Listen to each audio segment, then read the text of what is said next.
Sundargarh जिलार Hemgir block अंतर्गत mini stadium Hemgir ठारे बहु प्रतीक्षित हेमगिर प्रीमियम HPL टूर्नामेंट आज धूमधाम रे आरंभ होईछि।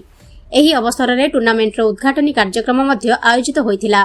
मुख्य अतिथि भाव जोग देइथिबा श्री सुकांत पति खेलाड़ी मानक उत्साहित करथिले। सेहिपरि काशीनाथ राउत धूप दीप प्रज्वलन करी एवं फीता काटी टूर्नामेंट औपचारिक उद्घाटन करथिले।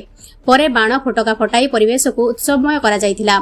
अन्यान्य अतिथि मानक मध्यरे श्री जीवन रंजन पट्टनायक, महेश सतपथी, प्रमोद पति, तरुणी बहिदार और वरुण बहिदार उपस्थित रही खेलाड़ी मानक अभिनंदन और शुभेच्छा जणाइथिले।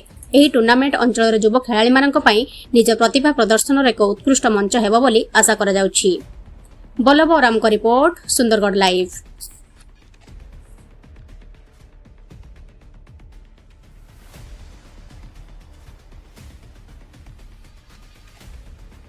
जदि यह वीडियो भल लगी तेबे आम सुंदरगढ़ लाइव चैनल को लाइक, शेयर और सब्सक्राइब करंतु।